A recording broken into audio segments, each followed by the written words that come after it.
So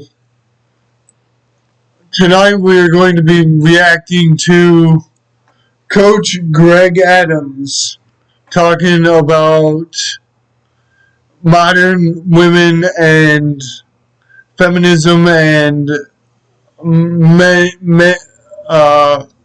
man's injustice. The injustice of the modern man and family courts, and he's going to get into a whole bunch of stuff. But here we go. We can win this war.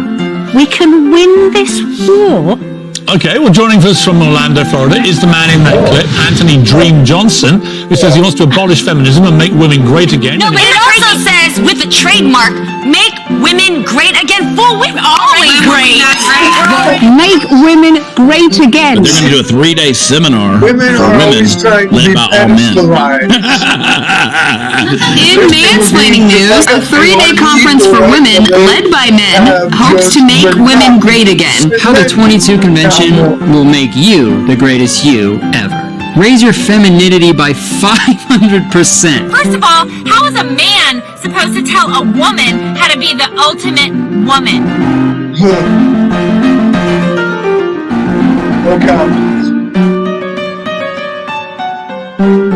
But women need to be taught how to be great again. Not my words. You do. Like how to land a husband, how to lose weight, how to pop out a bunch of kids. Why do men think they need to fix the problems of women? Well, it says the world's ultimate event for women. In Orlando, Florida, that's going to be the scene of the crime. It's mansplaining palooza, and say no to the toxic bullying feminist dog. Taught by men to make women great again. Taking the stage now is the founder of the 22 convention. You're in for a treat, Mr. Anthony Dream Johnson. Anthony Dream Johnson. Anthony Dream. Think about that term, mansplaining. That's, I understand the concept that they're trying to put forth, but what have they done with a word? They've replaced the X with a man. Let's keep going. Johnson, the first president of the manosphere. It's run by all men, which promises to, quote, make women great again. This course is guaranteed to raise your femininity by 500%. Together, we will make women great again. Together. Excuse me, I'm mansplaining here. She said there's nothing radical. And welcome back to the 22 convention being held for the first time ever at 21 Summit 2020 in Orlando, Florida. Our next speaker is now a returning speaker to the 21 convention stage. Over here with the 22 convention, so his first time at 21 Summit. I was just in He's actually a Orlando, huge YouTuber with over 150,000 subscribers from around the world. Mostly men, but some women too. And before he actually was a coach for men, which is a big thing for him now, he's been a almost lifelong coach for women. Coached women's basketball in high school and college for over 16 years. And now life has come full circle. He's back to coaching women again. So without further ado, please let me welcome for the first time ever to the 22 convention stage, Coach Greg Adams. Welcome, sir.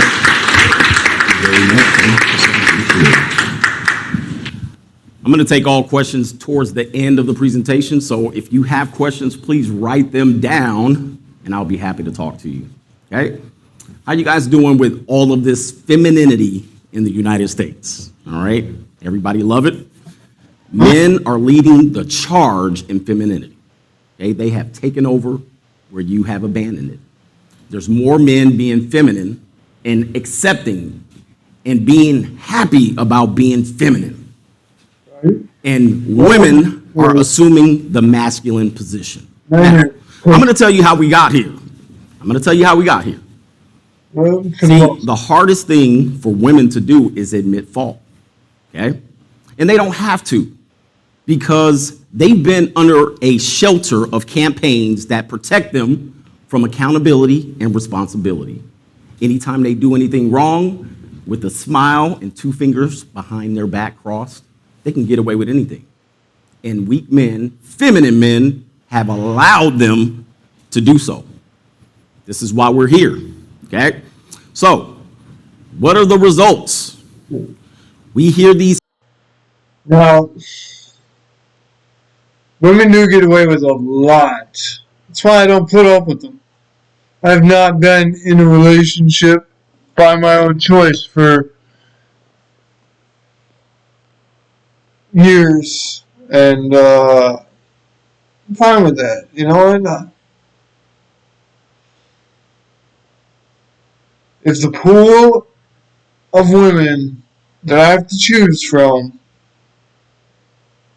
is full of modern women, which it is,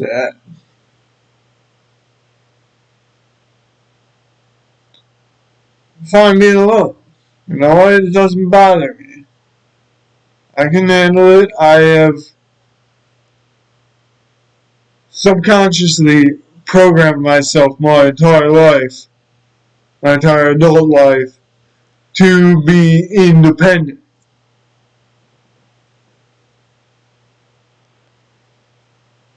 I'll admit it's a modern independence, you know, thank God that I'm able to stand on the shoulders of all of the greats that come before us, from the people who created electricity and the lights and the whoever the fuck built this house, this condo, and created these electronics and Wi-Fi and internet. And thank God I'm entitled in the modern age to stand upon their shoulders, to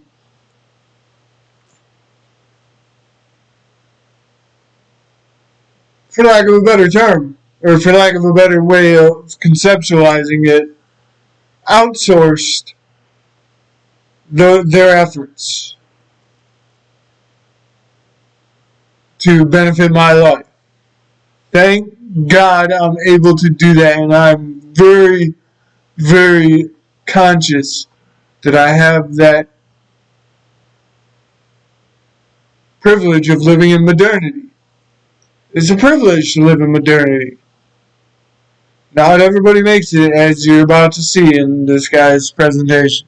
These campaigns that I call women worship, and I'm going to talk to you about why I don't consider women worshiping a good thing.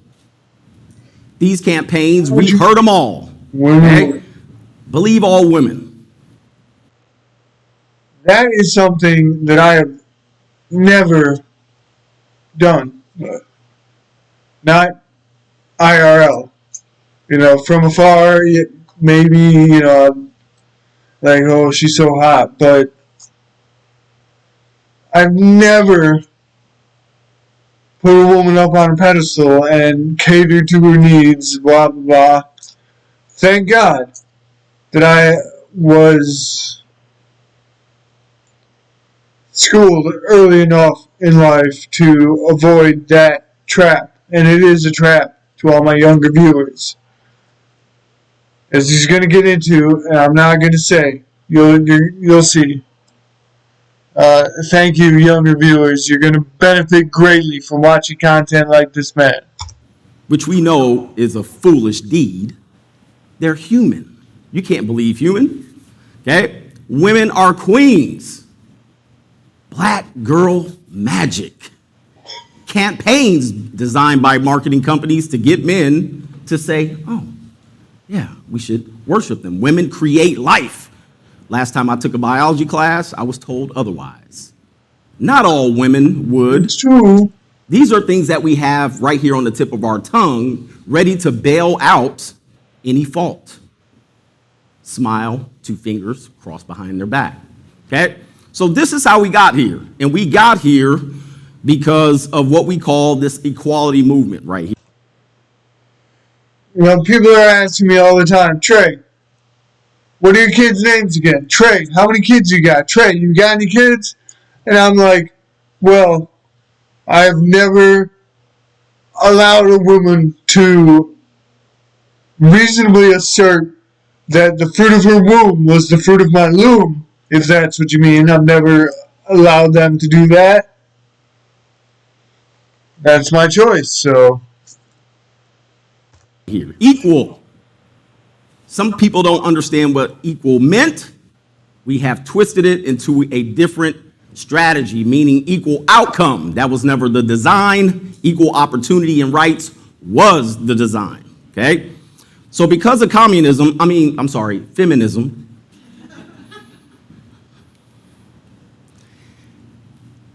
there is basically a force that has been applied to society, okay? There's a great force. The intent was probably genuine. The communists jumped the board, twisted it a little bit, okay? But if anyone's heard of Sir Isaac Newton in physics, he talked about if you apply an equal force, there will be an equal and opposite force applied. So a lot of times you think, oh, this is good. All right, more women at work, women make more money. But as a result, there's going to be an equal and opposite reaction to that force. And there are going to be things which I call consequences and repercussions. There are going to be things that occur because that happened. And it's going to be opposite of what the intent was, okay? So equal and opposite is what I'm talking about today, okay? So we've experienced this, and because of what I call the women worship, the sidestepping of accountability, we now see the side effects of what feminism has brought us. So we talked about the feminine role that men have assumed. A lot of women are frustrated with men. You're frustrated with men. What's wrong with these men? The famous words of every woman 35 and older, where have all the good men gone? That's the question. They're gone the way of feminism, okay? Let me tell you how we got here. This is how I became coach. This is me, suited up. Those are the ladies that I coach. That's me at the college level, Division II head coach. I was a Division I assistant coach and assistant head coach for a long time. Did this for 16 years, in which my job was to convince young women aged 16 to 19 to come to my school. I would sell it. I had value. I had a value proposition for them. They performed based on me. My job was to not see them and worship them. If I worshiped them, I would fail. I had to see women in a different light. And I started this at age 19. I did it all the way up to age 36. I saw women as human beings. I never got into that worship position where I elevated them based on these marketing campaigns, okay? I had to get them to run through a wall. I had to get them to perform. I had to get them to agree to come to my school. I had to get their parents to say, watch over my daughter when she gets there. And then I got to see that daughter. I got to travel with them, go to hotel to hotel, airport to airport, bus to bus. I got the inside information that a lot of men in that age group don't get to get, all right? They don't get to receive this, okay? That's me. You can see me down there. I was always around women. Young women, older women, the coaching staffs. I was almost always the only men that traveled with these women. They would see me in the airport. We would go to restaurants, and they would say, some guy would see me with all of these women. Oh, you must be the luckiest man alive. More women worship. And I would say, I would trade places with you in a second. I'm done with these women. Okay? Had the inside information, the intel. Now, this is what I call the greatest red pill of all time. You hear about the red pill, the blue pill, if you've been following any of this content. This experience has been the biggest red pill in my life, okay? It taught me what women could be, what women are. So now when I go on my platforms and I tell men, yeah, they're not sugar and spice and everything nice like you believe. They're looking out for themselves. Now, this could be considered hate speech, but it's not. I'm telling them that these are just human beings. They don't deserve the worship that our society has given them. Neither do we. However, people believe that I'm doing the wrong thing by telling men this. Listen, I do what I call recognizing human patterns of behavior.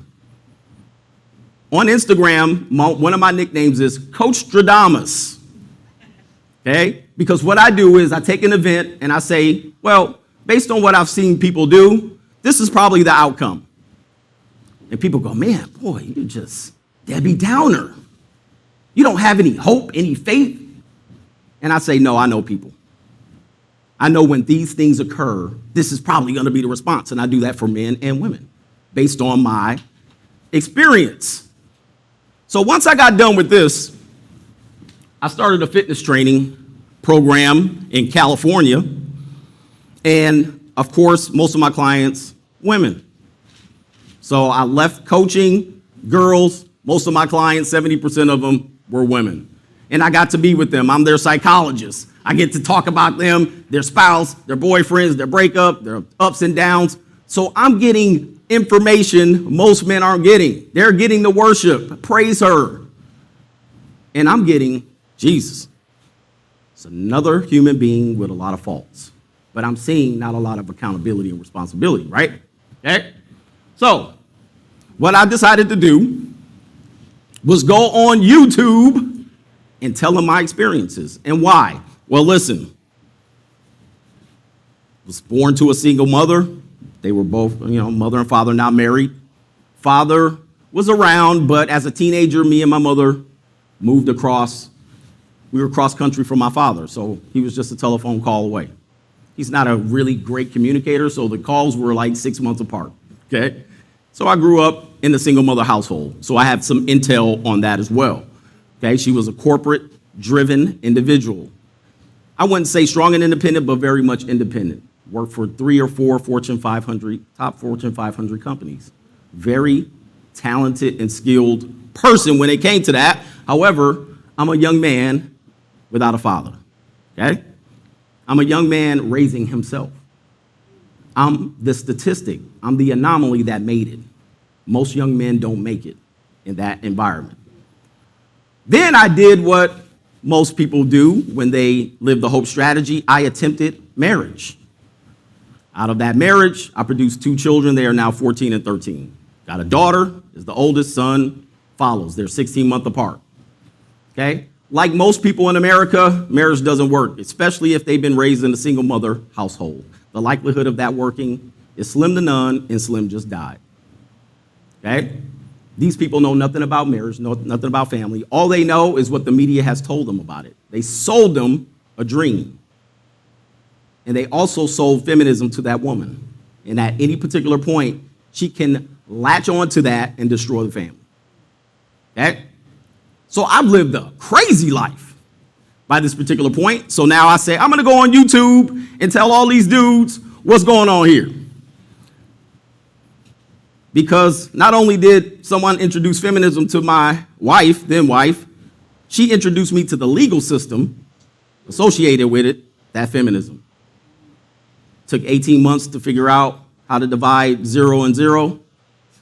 Okay? Then not only that, took us 7 years for her to figure out that I am a co-parent.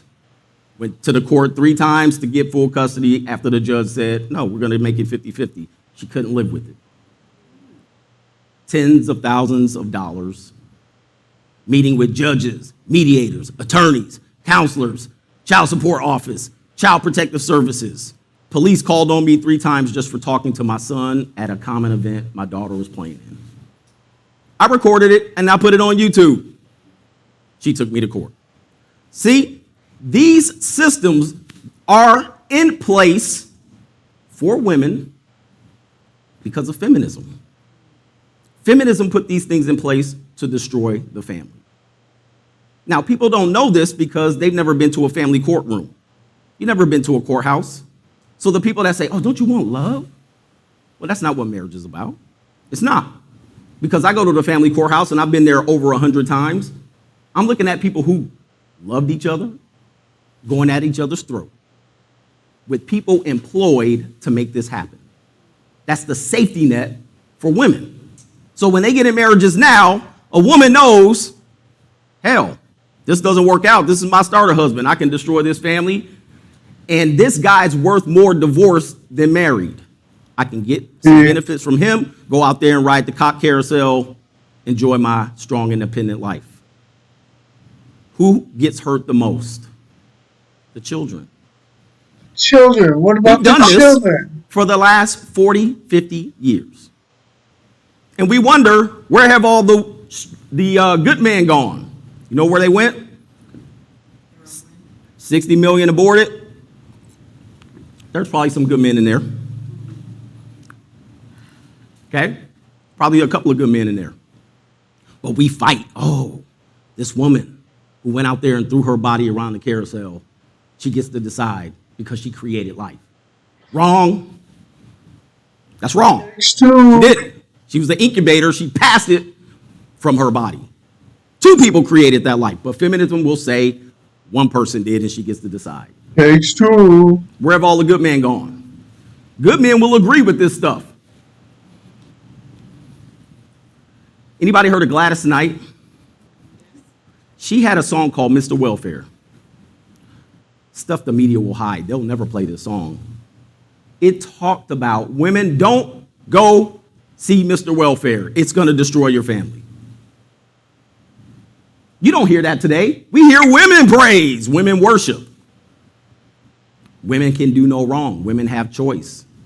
Even when they mess up, even when they're at fault, can't blame them. The oppressor did it. So here I am on YouTube, 2 years later, literally almost to the day. I've been doing this for 2 years. Okay, over 100 and something thousand subscribers on one channel. I have 6 channels dedicated to this, in which I'm giving hard-hitting truth. People call me a lot of things on these channels if they oppose my view. Women hater, bitter, hurt. I've heard them all. So don't think you're going to get on the microphone after this and be like, you're just... I've heard all of these things. One thing they never call me, though, they never call me a liar. They never say he's lying to you. They're going to use all of these other phrases to try to distract you about what I'm telling you based on my experiences. I talk about stuff like this. Selecting a mate is vital, important for men. So for women too. This is the iceberg theory, which I say for men, mate selection, and this is what I call the baloney pony because I run a PG-13 program. I don't curse. This is his rod that he goes out with and he throws it out there looking for a mate.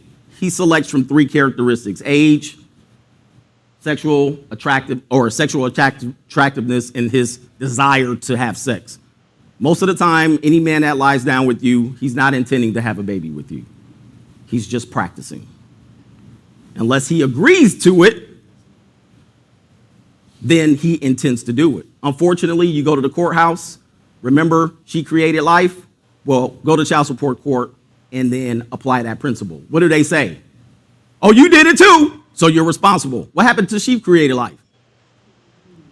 Okay, what happened to that? Oh, now all of a sudden I'm in it. You see, the imbalance is there. Selecting a mate, the dangers of the wrong mate selection. Guys don't think about this. They don't think about looking at her financial background, her emotional age. Yeah, she's 22. I'm going to continue this in just a second, but I've got to say something. I did think about those things, so I didn't couple up with someone and, get involved in all this stuff. And, I don't know.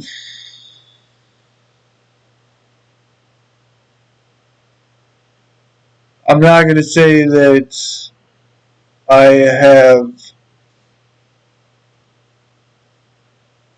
not had an amazing life going and doing incredible things, traveling around the world, seeing the beaches of the world, and going to new depths of consciousness, but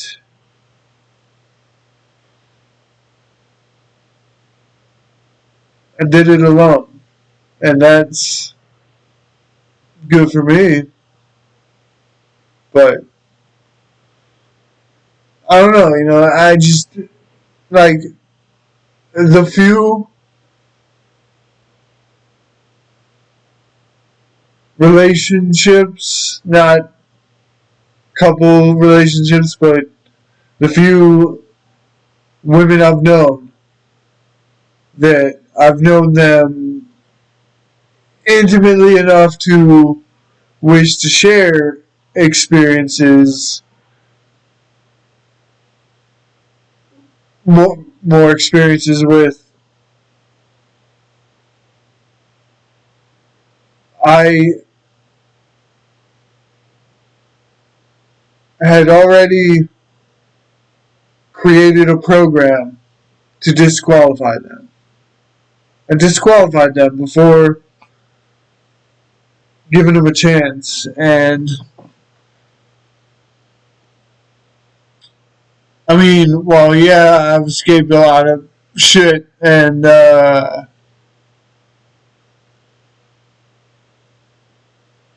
had some incredible experiences that I never would have had if I would have gotten into the wrong relationship. I've done it all alone, and that's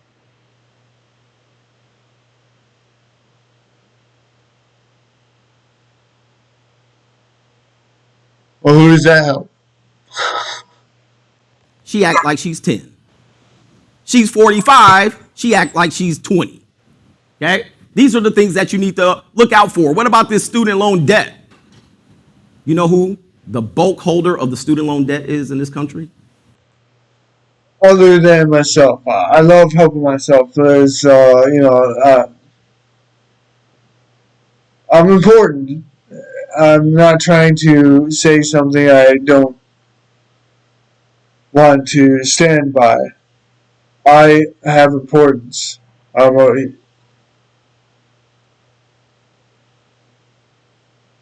very high functioning adult, and I have overcome the most intense challenges, and I've made a lot of money and seen a lot of the world and experienced some of the most incredible phenomenon. But let's get back to it. Women. Almost to the tune of 70% of that debt. So somebody said, worth it. What? Go and learn. I love they also saddled you doing with things debt. for myself. So if I'm going to pick a partner, I'm also assuming her debt. That's going to be important, right? Okay. I also talk about this. It's a little blurry. It's called the marriage wheel. They lead with emotion, which I'm not big on. I'm not going to lead with emotion. I'm going to lead with logic, evidence, proof, background, validity, all of these things. But people lead men to the slaughter with love. So he connects. He engages with her. He thinks that she loves him. Then he invests. There's an investment made, okay? Children, house, cars, bills.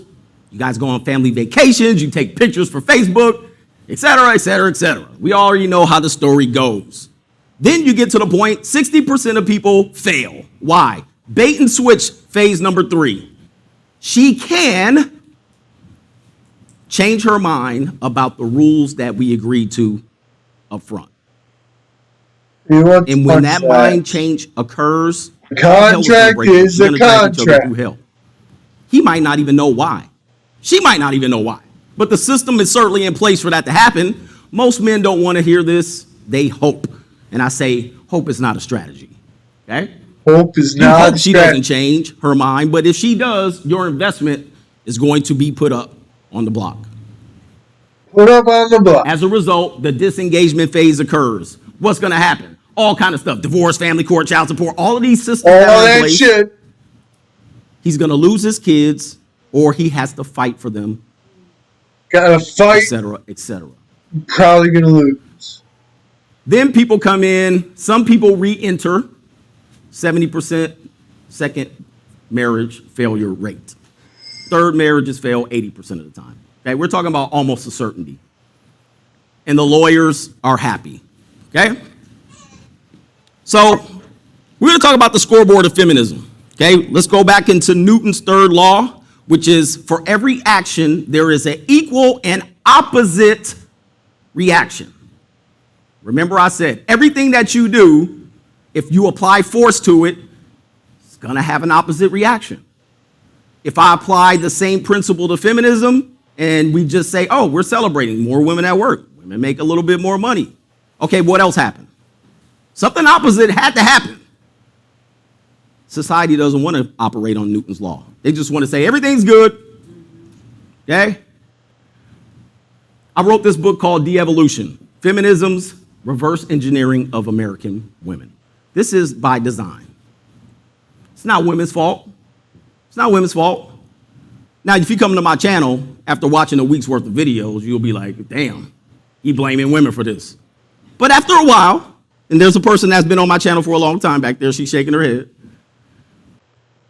You know, the issue with it all is that